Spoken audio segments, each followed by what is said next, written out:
বাংলা ভাষা ও সাহিত্যের সর্ববৃহৎ সাংস্কৃতিক আয়োজন অমর একুশে বইমেলাতে উন্মোচিত হয়েছে সাংবাদিক ও লেখক এম বাদশার তৃতীয় গ্রন্থ গোপন স্বপ্নের খোঁজে। কৃষকদের স্বপ্ন, সাহস ও আত্মবিশ্বাস জাগিয়ে তোলার গল্প নিয়ে রচিত বইটির মোড়ক উন্মোচন অনুষ্ঠান শুক্রবার মেলা প্রাঙ্গণে অনুষ্ঠিত হয়। অনুষ্ঠানে প্রধান অতিথি ছিলেন বাংলাদেশ শিল্পকলা একাডেমির মহাপরিচালক ও কবি রেজাউদ্দিন স্টার্লিন। তিনি বলেন, কিশোরদের মানসিক বিকাশে অনুপ্রেরণামূলক গল্প গুরুত্বপূর্ণ ভূমিকা রাখে। মোড়ক উন্মোচন অনুষ্ঠানে বিশেষ অতিথি ছিলেন সাহিত্যিক পলাশ মাহবুব এবং জনপ্রশাসন মন্ত্রণালয়ের উপসচিব কাজী সাইমুজ্জামান।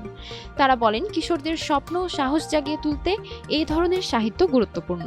চিজি আইসক্রিমের সাথে ভেলভেটি কেকের মিশ্রণে পোলার রেড ভেলভেট আইসক্রিম, মন ভালো থাক। লেখক এম বাদশা জানান, বইটির প্রতিটি গল্পে কিশোরদের জীবনের বাস্তবতা ও স্বপ্নের কথা তুলে ধরা হয়েছে।